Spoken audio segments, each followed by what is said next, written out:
back with the follow-up podcast. We have a special guest with us today. This is Andrew Morgan. Hello. And he just got back from Africa? Yes. Africa? Liberia. Liberia. Yes. Awesome. And you'll be telling us a little bit about that on Sunday. I will. We're looking forward to that. He was supposed to do last Sunday. Yeah, I was supposed to be preaching, yeah. Preaching, yeah. And actually covering this material, but he turned up sick. How are you feeling? I am feeling okay. I did throw up yesterday. No, too much information. Too much information, yeah. But like, so this is just hanging on from the African trip, like from Liberia, like that. something we ate, drank, whatever. Yeah, tummy troubles, right? Yeah. It's crazy because you go around the world and you're like packed into all these airports with people and touching things everybody touched, and then you're packed into airplanes with people. And then you're getting out there trying new stuff. It's like, it'd be a miracle if you come back and you're totally unfazed. Yeah. There's going to be a downside to it. Yeah. All right. Well, we are talking about Mark chapter 8. And I wound up preaching this last Sunday. And so Andrew, he was sick as a dog. And we'll have questions and interaction with him. This will be good preparation because that rolls right into chapter 9 that you'll cover there. Yes. Sure enough. Cool. Yeah. Feeding the 4,000. Yeah, so like digging into this just right off the bat. Yeah. Okay, so we're rolling through the Gospel of Mark here, and is this a different story than, because we have the other story that we are more familiar with of the feeding of the 5,000. Oh yeah. Is this the same story told with different number, or another instance, different location? Well, actually, you have later in this chapter where Jesus is reminding his disciples back down in verse 18. Oh yeah. Have your eyes that see, ears that hear, and do you not remember? I broke the 5 loaves for the 5,000. How many baskets did you pick up? They said 12. And the 7 for the 4,000. And how many baskets, broken pieces did you take up? And they said 7. So Jesus is recounting them as 2 different instances. There's at least 2 events of this happening. Least, yeah. And so when we're reading the Bible, like we're recognizing this is something that's happening. Yes. From time to time, and it's okay. Yep. That like as you're running through the stories, sometimes you run into stories that are super similar, and then a few of the details are off, and people try to point to those and say, "See, there's like a contradiction or a difference or a discrepancy." Yeah. But in this case, there's just multiple events. Well, and I think that even goes to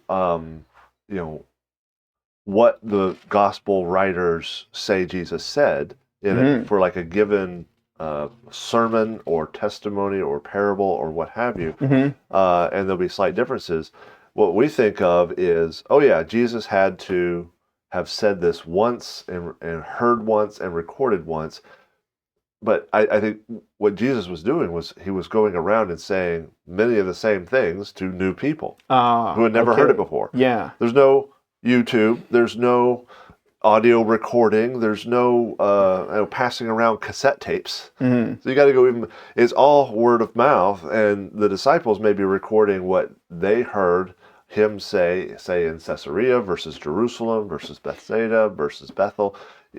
All these different places he might have said the same thing and might have done similar things. Yeah, and so that really does play into our understanding of like the synoptic problem then too. Did Jesus say the one thing several times, different ways, different places, or does that change how we stack up like the chronological order of the story and the harmony? Maybe he said it twice, or did the miracle in more than one kind of place. Sure, more than one place as well. Yeah, I know that's heavy into the details of how things unfold in the story, but it's familiar story. I think most of us are pretty familiar with it, but drawing those distinctions, those details. And that wasn't even in my questions. That was just off the top of your head. Off the top of my head, like what makes this different than that other time? Yeah, cool. So, so Mark is he's making a point of Jesus's humanity a lot of times in here. Like I noticed in this text, he seems to be at times frustrated, really showing some emotion and stuff. Emotion and even humor. That's maybe me. I'm not claiming that as absolutely what he's doing in verse 14, when he's kind of interjecting a non sequitur there. But Jesus is really friends with these guys, really compassionate. Have the compassion of the 4,000. That's why he wants to feed them. And recognizing the human needs that are present, taking care of them, and even having a wonderful time. I believe, God laughs, God jokes, God enjoys the putting together of ideas that we may not have ever considered as working together. Yeah, and I'm not just talking about that. That is one verse, but like look at verse 12, where he's sighing deeply in his spirit, like a little frustration. Yeah, like the full range of human emotions that people could experience.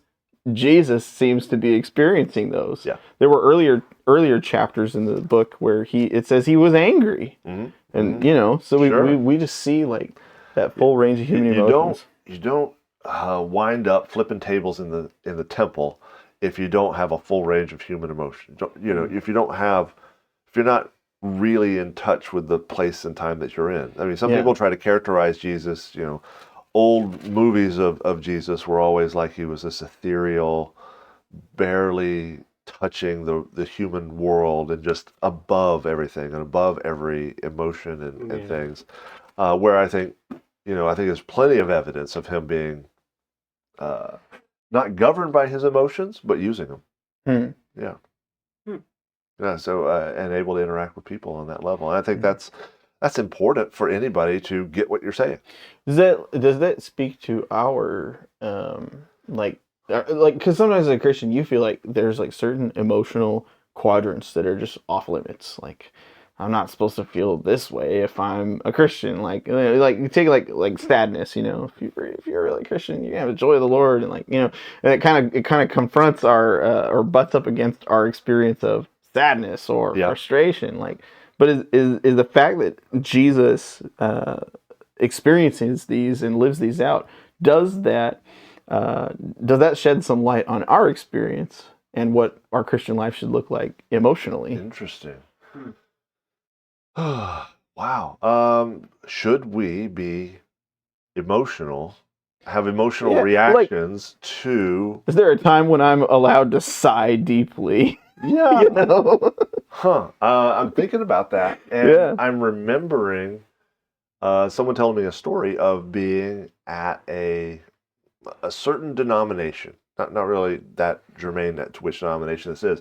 And they were there, and the culture of that denomination was not to react emotionally. Not to have a going with the music or the worship or any of those things. That wasn't allowed or permitted. And so they were starting to get into some they were singing hymns, really good words, getting into it, and yet they were told not to do that. Yeah, well, let's bring this in. Okay, so your experience in Africa, Andrew, you're in Liberia. What's like the emotional tone of churches over there? Yeah. Oh, how does that very emotional, very emotional. Yeah. You're sweating from the exercise of their worship style. So it's totally interesting. Yeah. So is that for all emotions or just like the happy ones? The happy ones and even the sad ones too. I was there for a funeral and such, and my goodness, you'd think they were in pain. How weeping and wailing, and mourning. And no, maybe they were. Yeah. Right, They probably were. So is that to say there are things we shouldn't feel as Christians? No, I think God gave us emotions for a reason. They're expressive. They draw our attention. They're like sensors of things. Can they get off? Can they mislead you? Are they not the primary thing we should listen to? Sure, but they are indications of, okay, I need to investigate in this area. Why do I feel emotional about that? Should I act on that in some form or fashion? Jesus, he flipped over tables, right? Angry, correct. So, but that was what he, as the Son of God, the one who had given the instruction for how the temple was to be used, seeing it abused in that moment, and the stated leaders, the ones who should be in charge, weren't doing it. He had the authority, and the position and the power to make a statement like that with doing that. It seems like a very powerful thing because when a guy has made a decision of what he's going to do, the emotional attachment to whatever that value is that decision is based on kind of strengthens the response that comes out. So like in Jesus' case, he very much values the temple being the place of prayer for all people, and they've turned it into something it's not supposed to be. And not just the decision, hey, something needs to be done, but something's going to be done powerfully is kind of tied to his emotional connection to the decision. Oh yeah. He's right there. Yeah, it's like there's times when it's okay to be frustrated fiercely, to have humor fiercely, to Yeah. Well, this brings me to a question I haven't worked out with you yet. When I was in Liberia, I saw these 3 Muslim women praying to Allah on our property, and I was wondering what the proper emotional response. Interesting. Yeah. Okay. A flying tackle. Just, roundhouse. No. Obviously not. Nobody this is not a call to any kind of violence. No. But, so I that situation, they were the decorators for a wedding. Yes. The wedding party had hired the hall for their reception, what have you. I don't prefer it, but I mean it's just open for that. Obviously, we wouldn't contract with a mosque or something to have their services there, but these are just people. They're going about their culture for that day. Yeah, it would have been great to have a conversation with them. Yeah. Well, would you feel any different if you go to a church and you're like, okay, we're at church. This is supposed to be a sacred place. It's supposed to be a place where we talk about God. And somebody were to say something like, I don't believe in God. Or, it's not any different than I believe in a different God. But is there space for people who have misunderstandings to come into a church and ask questions and find answers and all that kind of stuff? I know it's a little different, but... Okay. Yeah. That's something worth thinking about. Yeah. Before the roundhouse, right? Right. Yeah. I had an experience with a Muslim, actually. Yeah. One of my previous jobs worked with a guy from, I think he was from Sudan, actually. And we sat down for a dinner, a lunch, a dinner, kind of in between lunch and dinner, but it was a meal, and he invited me over to his house. Okay, I'll have food with you. And the bell rang, or the clock rang, or whatever. He's like, it's time. And he's like, it's time to pray. And he's like getting down, doing his rug thing and all this stuff in the middle of our meal. Yeah. And I was like, that's so interesting. I've never seen anybody do that before. You want me to show you how I pray? And we were able to exchange perspectives on prayer over this meal just because I happened to be there when that happened. Sure. So okay. See it as an opportunity as well, I think. Okay. Yeah. Yep. God will give you those. Mm-hmm. Yeah. So, I mean, this here, he gives them the food, he blesses it and passes it out to them. It's almost like this is routine at this point. Jesus blessing. Well, blessing food and it multiplying it, to this. There's really in this first section not a whole lot that just is show stopping. The disciples are still in the mindset of we don't have enough food, and Jesus just says, "What do you have?" And then he blesses it, hands it to them. There it goes. So it's routine. They're viewing it as such, and I think Jesus is trying to get them to move in. This is the habit of your prayer. You're just talking about Muslim praying, or you showing your prayer. I think there's an expectation that Jesus is building in his disciples that they should be taking this up at some point, and they do. Is this why we pray before dinner? Like, I know a lot of people will say grace. Yeah. Or like maybe you even have heard like the Catholic version of it where you go through they got the certain prayer that they pray every time. Yeah. But is that where this comes from? Kind of praying before your meal? It's just here. I think there's plenty of evidence of blessings before meals that were long within Jewish tradition. Is the before. food poisoned if you eat it before you pray? No. Okay. Sorry, I'm just asking all the kid level questions. It can feel like it's that level of necessity. Yeah. But I mean, really, everything we have, we're grateful to God for. That's right. Yeah. And recognizing it as the source. Yeah, and that is the big point here is that God is able to provide for these people, but also like so much of Jesus' again emotion coming out here, his compassion for them. Right. Mm-hmm. He's like associating with the human need. Yeah, we're in this desolate place. Yeah. We send them back. They've come a long way. They're going to faint, pass out from hunger. I mean, if that's what's in view, they've got to be pretty hungry right then. Yeah. Yeah. How long did they go without eating? Yeah. So is this like an example of like, can we take this and extrapolate it to like charity and then how we, interact with people in need?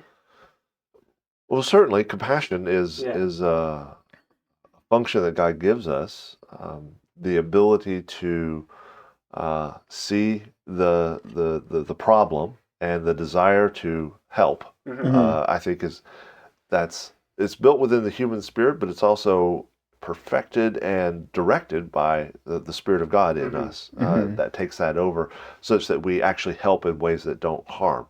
I mean, you get a drug addict or an alcoholic, you don't just say, oh, he really needs a beer. I have compassion for his need for beer. I'm going to give it to him. That's actually the most harmful thing you can do in that moment.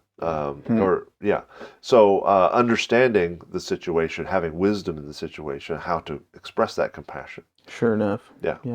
And I see all this, with Jesus' humanity of understanding hunger, experiencing hunger, understanding emotions, it really speaks to, why some of the things that we believe about, like, some people believe that Jesus wasn't, I know this sounds shocking, that he wasn't human.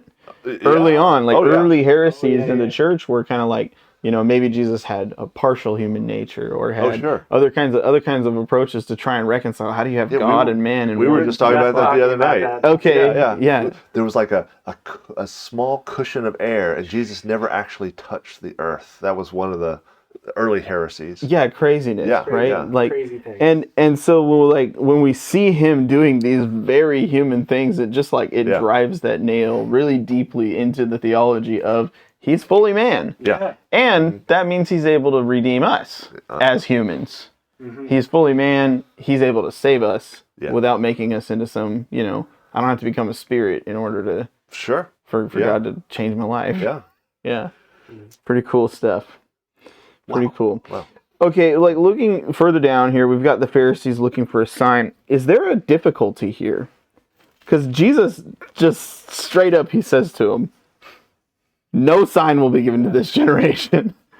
And here's where I'm like scratching my head. I'm like, isn't he doing a bunch of signs? Why are they looking for a sign? He's doing signs right and left. They had opportunities to see signs. Yeah. I think it was, I'm not going to be your dancing monkey. Oh, that's a way to say it. Yeah, you sigh deeply before you say something like that, huh? Yeah.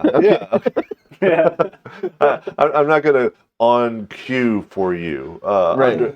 It was a matter of they were setting themselves up to be the judge of whether or not this sign is going to be Messiah worthy. Oh yeah, we've seen that before. The way that they, so far in the passage. Yeah, and the parallel passage to that, it points out that he continues and says, no sign for you, but only the sign of Jonah will be provided. Right. So that's the Matthew version of this. Yeah.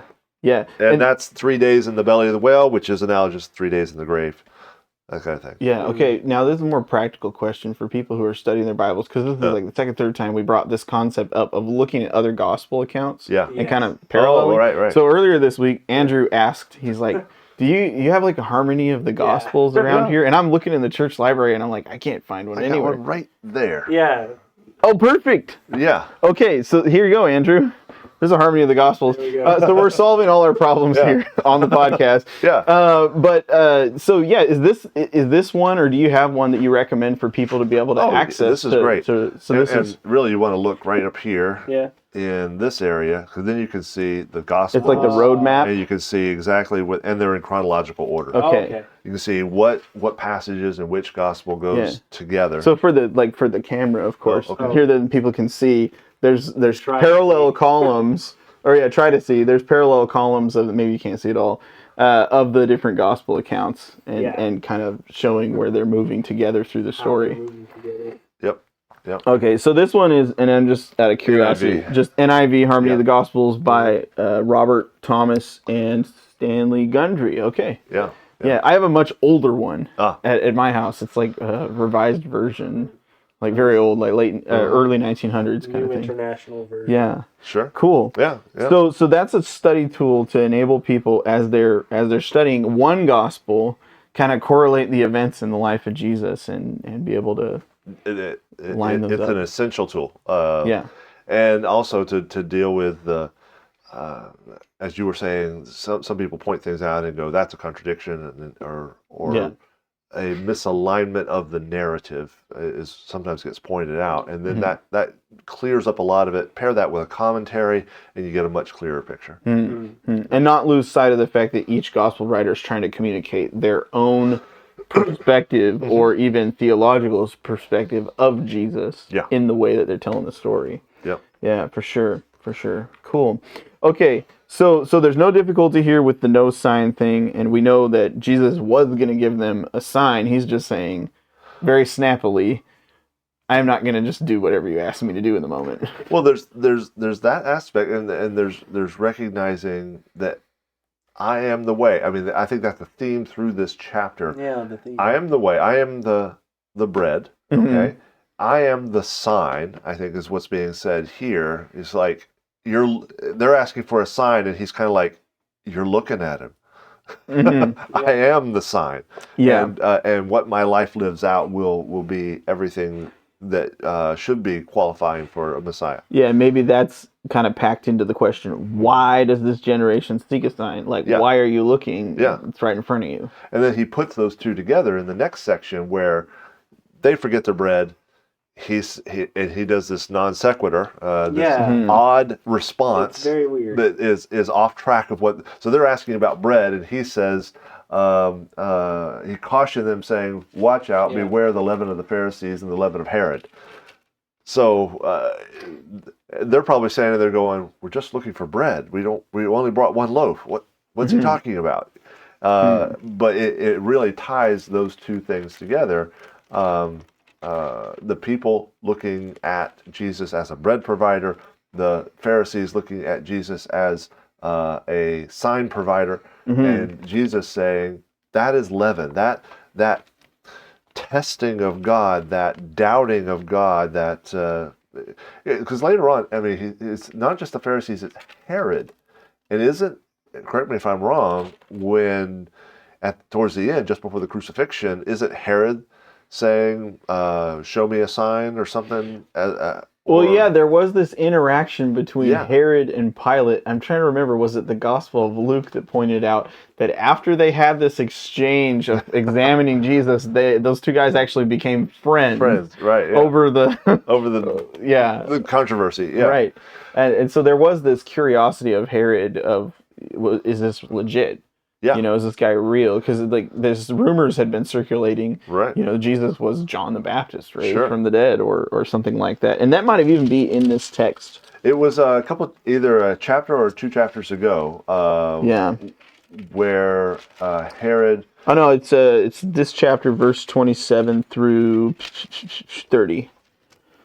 Yeah, where they're kind of they're talking about the rumors that are being circulated about who Jesus is. Yeah, the rumors. Yeah. But it had been mentioned earlier in Mark, where the death of John the Baptist, right, and then him hearing about Jesus being out there doing stuff and worrying that it might be John the Baptist come back to life. Oh, he had that thing going on. So yeah, I mean, particularly in that time, it's been said that the superstition, ghost stories, all that kind of stuff has gone away. But really, the more I look at the internet, people are people, and they're going to continue to believe in stuff like that. And Jesus is saying, chasing after mysterious things happening, ghosts and spirits rising from the grave, or something like that. Or even the Pharisees, we want a sign so we can judge the Messiah as worthy and be the gatekeepers of whether or not the Messiah is actually the Messiah. Jesus just busts through all that. Yeah. To kind of like jump into that from the apologetics conference perspective that we gained from the other day, is, hey, this experience doesn't match my worldview. Now, how do I explain it? Sure. Jesus is doing these miracles. I didn't expect this. Now, how do I explain him? And maybe Herod's thinking that. Maybe the Pharisees are thinking that. How do I explain this away? It doesn't fit with my mindset. They're wanting to be in control. And really, trying to be in control of knowledge and reality is, we're definitely given reason, logic, and all the means of detecting the physical world and all the means of detecting the knowledge, all the means of detecting the spirit. We're basically built to be detectors of truth. And yet with that comes a limitation that we can't know it all. And so there is a dependence on each other and a desperate dependence on God to reveal truth to us. Yeah, there are definitely some gaps that people have to take by faith at some point. And that's in any belief system. Yeah. You're going to have to believe something in order to know anything at some point. Yeah. Yeah, that's important. Okay, so this question is gonna kind of come out of, I've done a little study and I've also received writings from people about leaven, and this idea of what is leaven, how is it used in the Bible, how does this work, and then how do we know what Jesus is talking about when he's talking about leaven here? Because maybe there's some theories of what leaven might be, but how do we arrive at that? How do we know what the leaven is he's talking about? Because he tells them to beware. So, watch out for the yeast. Yeah. What is it? Well, and how do we get there? So they didn't have the microbial concept that we have. Right. Understanding that leaven is yeast, is bacteria. It can be a bacteria in some cases. Yeah, bacteria that basically eats sugar and produces a byproduct that somehow changes the way the bread works. The fermentation process. Sure. So you've got the yeast processing the sugar, putting out alcohol. That process keeps going, turns into vinegar. That's what makes your bread fluffy, is the gas from the yeast eating the sugar down within the dough, expanding it. Right. Not to be crude, but I don't know where that comes from. They had a view of that I put this stuff in there and the bread changes, right? Yeah. And to the degree that is present, you could probably even see it in some places in the bread and not in other places. So the expansion is the evidence. Sure. And it has a spreading nature to it. Maybe there are people listening, and I know there are people in our community who make sourdough. Oh, yes. The same thing. They got their little starter and they just keep doing that. Love sourdough. I had sourdough this morning. It's terrific. Yeah, absolutely. But so they had that view of that. So when he's saying beware of the leaven of, I think it's somewhat saying that the nature of the bread, the nature of what is spreading in your ideas. The toxic ideas. Bread contaminant. Yeah, in a way, kinda. Bread contaminant. Huh. But also Judaism has the Passover injunction to get rid of all leaven. Certain days. Cook without leaven. Yeah. Right. And so there would have been a real scrub down to get rid of that leaven so that the dough can remain unleavened and serve its purpose for the Passover meal. So they would have been familiar with this looking carefully at the working surfaces of the dough to make sure the leaven was not there, so that it wouldn't spread into the dough and spoil it. So is he making it like a kind of a Passover reference? I don't think it's Passover so much, but just what is their attitude towards leaven? What do they see it as? They see it as it's a fluffing agent for other things, but there is a danger or warning of it in the case of Passover, so knowing how to remove it. Well, even Jesus says the kingdom of heaven is like leaven. Right. It's just the idea it's a spreading thing. Yeah. And it can be bad things can spread and good things spread. Germ theory. Oh yeah, to get into the science of it, which we don't want detract from what the biblical authors and their audiences would have understood. But Jesus is, I mean, he's germ theory was known prior to microscopy. So looking into actually seeing the actual organisms, they just knew things spread. Yeah. Diseases spread. Ideas spread. Technology spreads. These were called germ theories. Even before that was there, because it comes from the term germinate, which is growth and how things grow and move and all that. But you look at a moss, and it just kind of expands. Mold, any of that stuff. You can see it actually doing its thing. These days we use the term viral. Viral, right? Oh yeah. I mean, Jesus could have totally said the kingdom of heaven is viral. Yeah, viral. Yeah, I suppose it would work. Yeah. So being aware of bad ideas like the Pharisees have, like Herod has, don't let that infect your concept of the kingdom of heaven. And so there's this. Then it's really a misunderstanding on the part of the Pharisees, Sadducees, on the part of Herod even. This misunderstanding that's kind of infecting, and to a degree, the disciples right here. Jesus is kind of chastising them when they say we don't have enough bread, and Jesus is like, "Don't you get it? I have all the bread you need. If we need bread, bread will be." That's not the issue. That's not the problem. So this is a response to their challenge that the Pharisees just presented him. Then I think it's a combination. It mentions the bread and it mentions the Pharisees. Kind of puts it together. Yeah. But what's with the non sequitur, as you call it? Right. I've always been. I was struggling with that, and I still am a little. What is this? The non sequitur. Okay, so verse 14 to 15. Okay, they say, or now they have forgotten to bring bread, and they had only one loaf with them in the boat. Verse 15, and he cautioned them, saying, "Watch out, beware of the leaven of the Pharisees and the leaven of Herod." Put yourself in that position. You're sitting here going, "Oh no, we only have one loaf of bread. We forgot to bring bread." And the next words out of Jesus's mouth is something. The leaven of the Pharisees and Herod. Yeah. Well, it seems like, to me, it doesn't sound like non sequitur. It sounds like he's saying, why are you so focused on the physical thing? Okay. There's a spiritual thing you're supposed to be focusing on here. Isn't that kind of like what he's actually doing? He's flipping it to say. But not. Well, I mean, he ends there and saying, "I am the bread. I'm the bread. All the bread you need. You don't need to worry about how your supply of bread." But he goes into the specific point of the leaven of bad ideas from other people. Well, yeah, it seems like he's using their momentary need as the springboard into the spiritual concept. But I can see him doing it with a big grin on his face. Yes, yeah. No, it doesn't sound unlike some kind of remark that I might make from time to time. Fair enough. Yeah, like just using the everyday experiences to teach spiritual truth is really what this is. You forgot bread? Well, think about something deeper than that. Yeah. Interesting enough. But they don't seem to get it.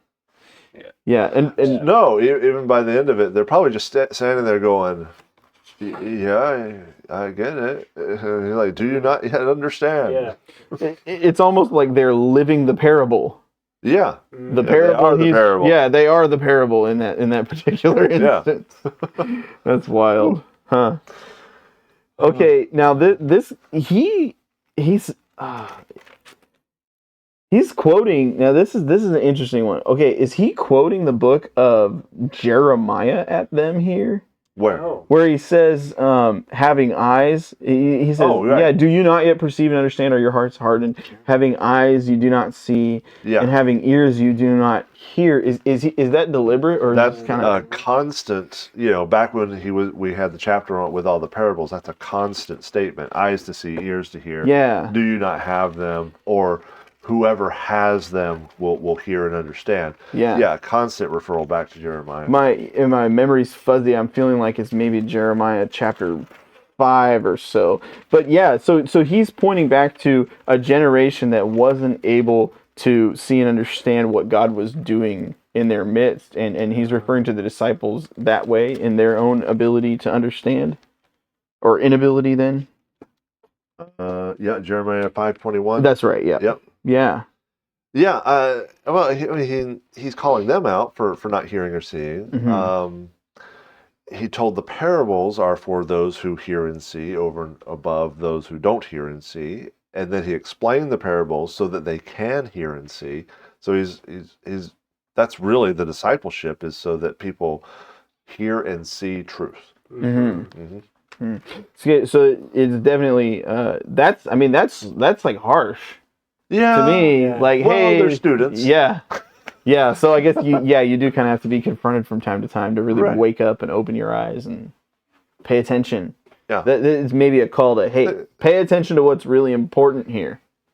What's really important, but also the aspect of that you don't want to miss in this moment. Mm-hmm. I think he wants them to have gone through the experience of feeding the 5,000, feeding the 4,000. He wants them to go through his words with the Pharisees and see Jesus is the way. Focus on that, Mm-hmm. and everything else aligns Mm-hmm. as it should. And in this case, the physical things, they're not really the focus. It's the spiritual truth. Yeah. That's the real point. Yeah, I don't want to lose sight of that. Even what we interact with in terms of the physical things that we deal with, do they serve the spiritual end? Do they point us to the spiritual truth in that way that it should? Yeah, serving people. Okay, now we have like a big challenge here. Okay, obviously in this, Jesus is saying, hey, I can make all the bread you need. Right? And then previously he shows that he can make all the bread you need. Right. Okay, so we look around the world. Okay, why is world hunger even still a problem then? If God can do that. Yeah. Like how does the fallen world we're living in impact food and people's ability to eat? Yeah. You know? Yeah. The problem of evil and all that. Maybe that's more broadly part of what it is. Yeah. Yeah. There's lots of ways that could be a problem. I've heard it said that there is more than enough food in the world to feed everybody. Mm-hmm. It's a matter of conveyance or delivery. Yeah. Get that food getting to people before it spoils. Supply chain. Right. And supply chains being an issue. Yeah. I think my kids leave enough on their plates at the end of any meal to feed another human. Okay. At least, right? Goes everywhere. Yeah. Right. So I wouldn't want anyone to starve. Yeah, right. Of course not. But if there is a war between me and that starving person, I can't transport the food through that situation. There's being stopped at the line itself. Mm-hmm. B, I could die on the way. Mm-hmm. Very likely chance. C, it could be stolen. So there's blown up, burned. A ton of conflict at the bottom of why we can't get the resources to where they need to go. Yeah. That reminds me of like the 90s Somali conflict. I was watching a little bit over that, where they had some world aid being, UN aid and stuff being provided, and like violence broke out over it. Okay. And the very people who needed the help, they could no longer receive the help because of the violence problem. Sure. And it was a very recent, probably before you, but you were alive. I might have been alive. I'm not sure. You can look at all kinds of conflicts. The Hutus and the Tutsis, the African tribes, right? African tribes. Yeah, I was talking about those. But right now, Ukraine and Russia, or Israel and Gaza, those were all times. Nicaraguan wars. Right now, the Mexican Civil War going on. How do you get into a place where you become a target by simply walking in there? Yeah, so when we were in Missouri, they were talking about Mexico, missionaries in Mexico being told to leave, get out of here. Things are heating up, and they had to leave because there's a lot of native tribes still in Mexico who are back in the hills and whatnot, and they were ministering there. So now those people don't have the resources that missionary was bringing to them because of the war and the problems. And even these last couple of weeks, that's probably now the rubber has really met the road on that. For sure. Yeah. I think his question was a little broader than that, though, more than just war. Well, I mean, that certainly does explain a lot of it, because you do have the conflict preventing the movement of resources. Well, take conflict. War is maybe the highest form of conflict, okay. but you can take that down to simply embargoes. Well, I'm thinking more like corruption. Oh, I wanted to say tariff, but okay, you can say corruption too if you want. Yeah, well, tariff can be an issue. Sometimes we try to overlap this with political statements, right? Sure, yeah. We're not one of those podcasts. We have but that is entirely a factor. Yeah. But like getting something through certain countries, you have to add a chunk to pay off this official, that official, and so that by the time it actually gets, there's something left for the people you actually sent something for.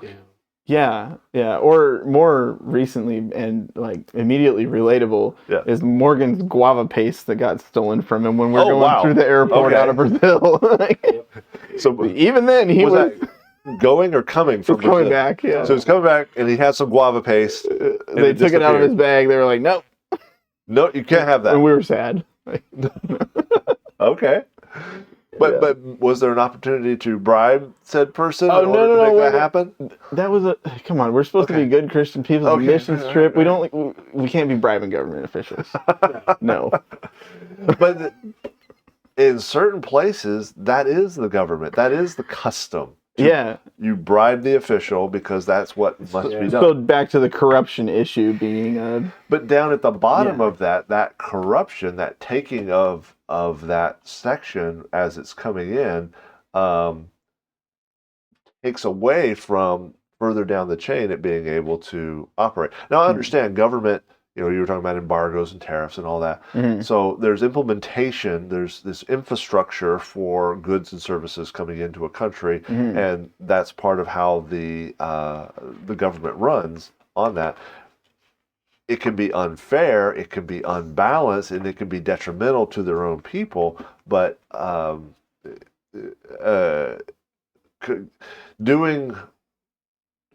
doing what is honest, that is within your power to do, I think is more the key. And we're getting way in the weeds of human responsibility. Well, it's making me long for the kingdom of God, where he says everybody gets their vine and their fig tree, and there's no more war keeping the food from getting from where it's supposed to go. Banqueting table to sit with the king. Yeah, certainly.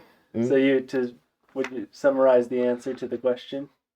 Maybe a little bit. Okay, so if Jesus is the bread of life, gives everything to everybody, why do we have hunger in the world? Yeah. I think it's just human fallenness, human nature, human nature, right? And waiting for the kingdom. And the kingdom will be the true centralization and placed within the domain of a God that truly cares, has compassion, and has the means whereby to administer it. Okay.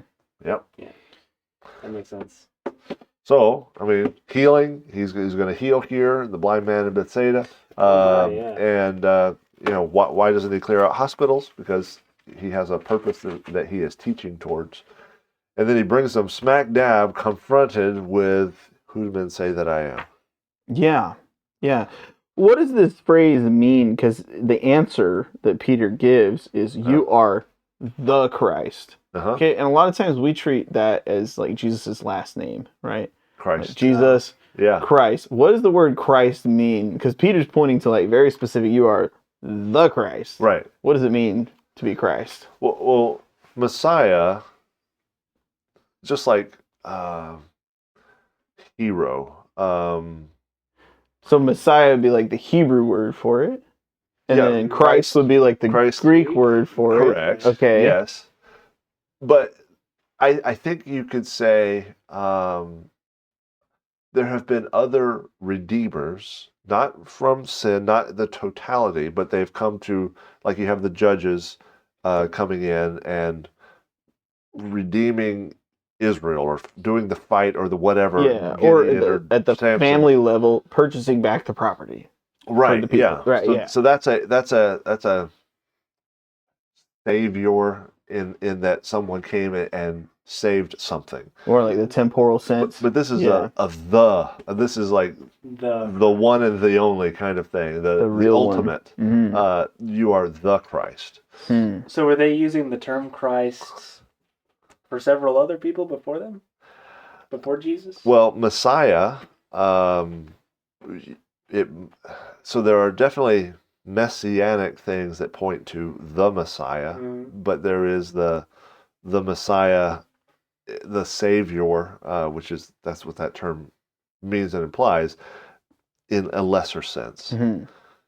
So there's like, it seems like there was this expectation from the Old Testament that there's this, and the word like Messiah or Christ, kind of the idea is like the anointed one or the chosen one of God, the one that God has chosen to do some of those things, to be the Redeemer, to rescue the people, to implement the kingdom, like all that stuff was kind of wrapped into that. But then that expectation that they're looking for, a lot of times it was kind of speculative, not different than how we treat our like current events. You know, something big hits the news and everyone's like, "Where's that in the Bible prophecy?" And they, like that was how they were looking at it. They were like, "Which one is it going to be? Who's going to be the Messiah?" Kind of like they're expecting this this guy to be the one that. and the only who's going to do all this. Yeah. Right. So like it was mentioned, like were there other ones or proposed, like it seems like there were other guys who they thought might do that, but they didn't check all the boxes. Right, yeah. Yeah, and then one guy comes along and checks all the boxes. And then they vastly misunderstood him. Yeah. And it's like even Elijah is kind of part of that too. In Malachi chapter 4, like the very last verses of Malachi, it says basically be on the lookout for Elijah. Yeah, behold, I will send you Elijah the prophet before the great awesome day of the Lord comes. And so they got this speculation: is this the Messiah or is this Elijah? And Peter figured it out. Oh yeah, he's like, oh yeah, that's the one. Was that fulfilled in the Transfiguration? Which one? The Elijah will come or whatever. Oh, well, I've thought of it as like John the Baptist. Yeah, actually, and Jesus even says you had the spirit of Elijah in John the Baptist. Right. Huh. Yeah. Yeah. Although I've heard some Bible prophecy guys will say like, "Oh no, Elijah's gonna come back again" or something. Yeah. Okay. But yeah, no, I usually point to John the Baptist with that. Okay. Okay, but this idea of the Christ is a very specific individual in Bible prophecy and in history who is going to come redeem Israel. Right. And that's who they're looking for. So when Peter says the Christ, he's not saying that guy's last name.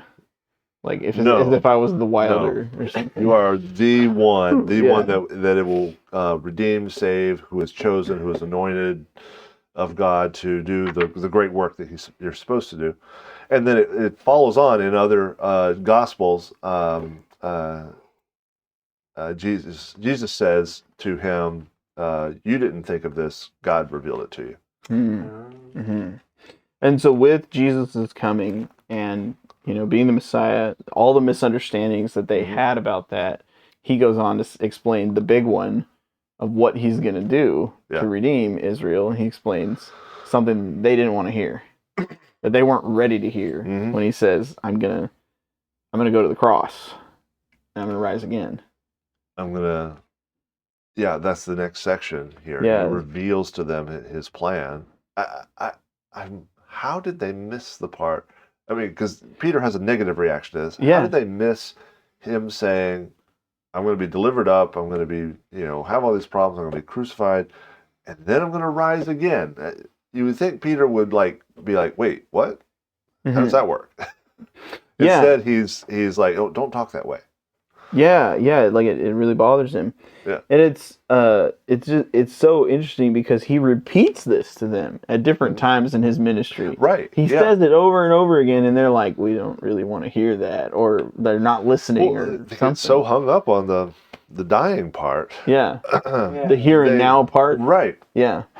And some have speculated that they're thinking, oh yeah, Jesus is talking about dying and then rising again on the last day. Some time in the future. Right. Yeah. Right. So that was kind of outside of their scope of what they thought they were going to be called to do. Sure. Yeah. And then Yeah. you got this self-denial bit going on here now, taking up your cross. Right. Well, the explanation of what it is to follow me. I'm going to take up my cross, okay? And you're not going to dissuade me, Peter, from doing what God has called me to do. And you, to follow me, must take up your cross. Mm-hmm.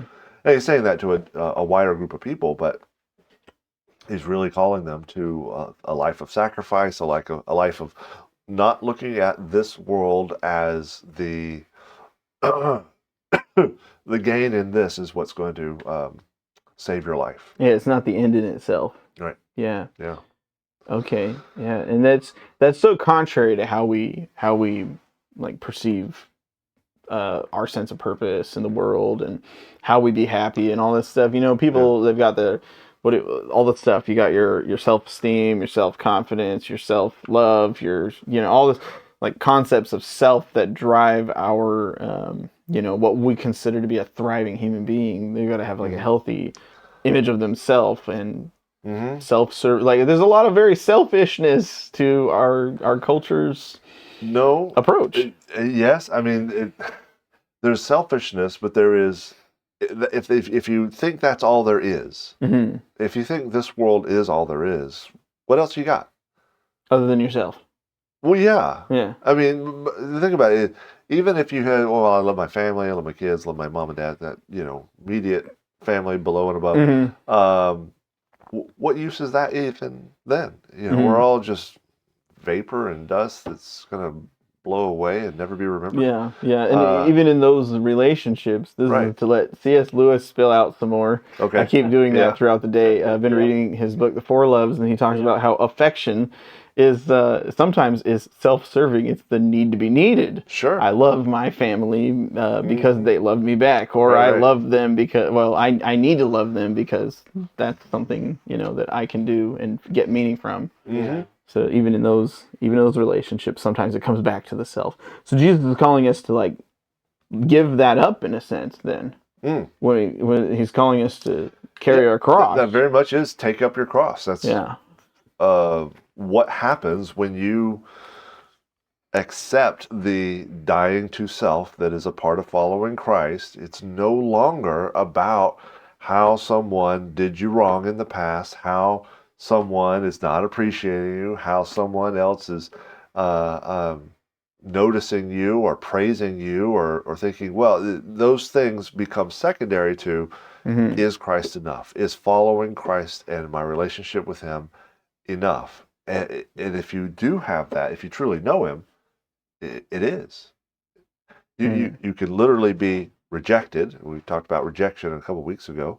You can be misunderstood. You can be dismissed. All of those things, but there's still a smile on your face because you're still looking into the face of your Creator, who is the source of all truth and the source of all meaning and the source of all purpose. And knowing that you're going to step forward into eternity with him, and everything will be validated then. You don't need to validate it now. You don't need to fight for it now because it's all in God's hands. Okay. Now this is maybe my last question, or should be, but this is very much on the borderline of what you're just talking about, of this idea of the present and the future. It's also on the borderline of the two chapters. I don't know which one of you guys covers this, like chapter 9 verse 1, where it says, "This is going to happen in your lifetime." Is that an Andrew part of the text? Okay, it's on him. So I didn't cover it. I'm like really wanting to like pull that back into chapter 8, but Yeah. Okay, so that might be a mystery for you to answer for us then. Is how does this unfold for them? But okay. Yeah, in retrospect, maybe I should have captured that verse into chapter 8. Yeah. Yeah, maybe. Excuse me. It's kind of bummed that I was going to miss out on not preaching on 30 like. Oh, you were like all like charged up to 34 through 38. Yeah. Yeah. All that stuff. Cool. Well, I mean, we could go on and on with so many of the concepts, like the disciples misunderstand the mission, kind of like they're seeing the things of this world instead of the things of the kingdom that God's really trying to do, and the emphasis there of the present versus what God's trying to do in the world. And so it is definitely there's like a whole scope of almost like balancing between the things of this world and what value they hold, and the things of the kingdom. Then throughout this whole chapter, it seems like, because you've got this concept of, I can take care of everything you need in this world, but it's not really the greatest thing that you should be going for. It seems like that flows through the whole thing. Quite a bit. And I think after Jesus has arisen and gone to heaven, ascended, and the church is carrying on and finding themselves having everything torn away from them by a world that they are there to help, yet doesn't appreciate it. They can go through persecution. They can go through the Colosseum. They can go through being burned alive and all the horrors of the tortures that they were put through, and remain steadfast and joyful, focusing on the Lord. I think finding that place was really key for the church surviving that era. And so, as I said, I don't know if it was this week or last week, church is more persecuted today than it ever has been. Like in terms of just numerically, like mass numbers, not necessarily percentage, but numerically. Yeah. Interesting. Yeah. Well, that's power and that's hope that we have in Christ's death and resurrection that enables us to get through, whether we only brought one loaf of bread or whether we're going to be carrying a cross around with us. Yes. Yeah. Seeing Christ is enough. Totally. The path that he leads us on is the best that we can be on. Fantastic. Regardless. All right. Fantastic.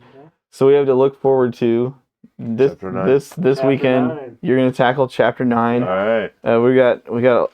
Oh yeah, there's some more Elijah stuff in here. There's some more miracles in here. There's some more foretelling the death and it's all happening all over again. Oh my word. Okay. All sorts of stuff. Fantastic. That is a long chapter.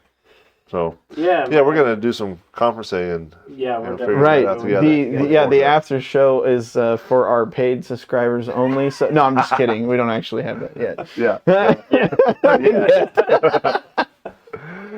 All right. Love you guys. And as always, send us any questions and we'll try to answer them here. And thank you for being with us on the follow-up podcast. Have a great day. We'll see you. Toodles and noodles.